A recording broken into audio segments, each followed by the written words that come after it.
ইসরায়েলের হামলায় ফিলিস্তিনের গাজা উপত্যকার বেশিরভাগই ধ্বংসস্তূপে পরিণত হয়েছে আগেই। এখন বাকি রয়েছে অবরুদ্ধ এই ভূখণ্ডটির রাফা শহর। গাজার দক্ষিণাঞ্চলেও এই শহরেই ইতোমধ্যেই হামলা জোরদার করেছে ইসরায়েল। আর এরই জেরে শহরটি ছেড়ে ইতোমধ্যেই পালিয়ে গেছেন ৩ লাখ মানুষ। জাতিসংঘ এই তথ্য সামনে এনেছে। ইসরায়েলি আগ্রাসনের কারণে গাজার অন্যান্য অংশ থেকে এসব মানুষ এখানে আশ্রয় নিয়েছিলেন।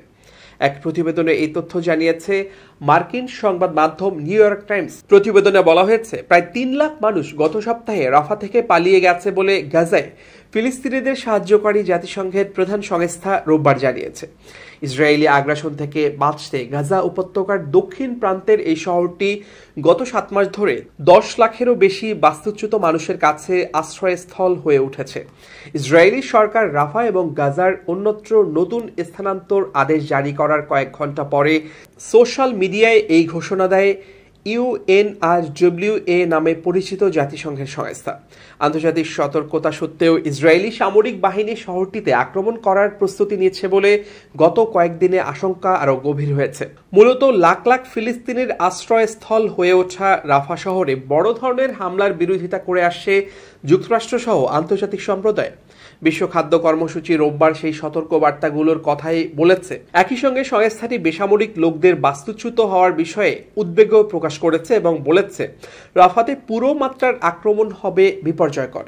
সংস্থাটি সোশ্যাল মিডিয়ায় লিখেছে, রাফার পরিবারগুলো আবারও সরে যাচ্ছে, আশ্রয়, খাবার ও পানির সন্ধান করছে। গাজা উপত্যকার বৃহত্তম টেলিযোগাযোগ সংস্থা প্যালটেল রোববার বলেছে, ইসরায়েলি সামরিক অভিযানের কারণে দক্ষিণ গাজার কিছু অংশে ইন্টারনেট পরিষেবা বন্ধ হয়ে গেছে এবং ক্রুরা যত তাড়াতাড়ি সম্ভব পরিষেবাগুলো পুনরুদ্ধার করার জন্য কাজ করছেন। আন্তর্জাতিক দাতব্য সংস্থা ডক্টরস উইদাউট বর্ডার্সের কর্মীরা যুদ্ধের সময় গাজায় কাজ করছে।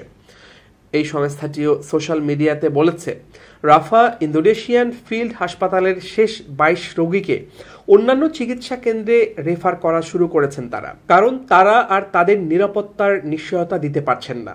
গাজার স্বাস্থ্যসেবা ব্যবস্থা প্রায় পতনের দ্বারপ্রান্তে রয়েছে এবং রাফা শহরের ৩টি বড় হাসপাতালের মধ্যে যে একটি হাসপাতাল ইসরায়েলি সামরিক বাহিনীর অভিযানের আগে আংশিকভাবে কাজ করছিল সেটিও ইতোমধ্যেই বন্ধ হয়ে গেছে। এদিকে গত সোমবার থেকে রাফা ঘিরে তীব্র বোমাবর্ষণ এবং লড়াই চলছে। মূলত গত সপ্তাহের প্রথম দিকেই ইসরায়েলি সৈন্যরা তাদের অভিযানের শুরুতে মিশরের সাথে রাফা ক্রসিংয়ের নিয়ন্ত্রণ নেয় এবং পরে তা বন্ধ করে দেয়। এতে করে সাহায্য প্রবাহ বন্ধ হয়ে যায়। স্থানীয় স্বাস্থ্য কর্মকর্তারা বলছেন, তখন থেকে রাফা শহরে ইসরায়েলি হামলায় কয়েক ডজন মানুষ নিহত হয়েছেন। এই পরিস্থিতিতে ইসরায়েলি যুদ্ধবিমানগুলো গত শনিবার রাফা এবং উত্তর গাজার একটি অংশে লিফলেট ফেলে মানুষকে পালিয়ে যাওয়ার নির্দেশ দিয়েছে। নিউ ইয়র্ক টাইমস বলছে, ইসরায়েলি সামরিক বাহিনী রাফাতে অবস্থানরত গাজাবাসীকে অস্থায়ীভাবে আল মাওয়াসিতে সম্প্রসারিত মানবিক এলাকায় সরে যেতে বলেছে। রাফা শহরের উত্তরের এই উপকূলীয় এলাকাটি মানুষকে আশ্রয় দেওয়ার জন্য নিরাপদ বা সুসজ্জিত নয় বলে জাতিসংঘ এবং আন্তর্জাতিক কর্মকর্তারা জোর দিয়ে বলেছেন।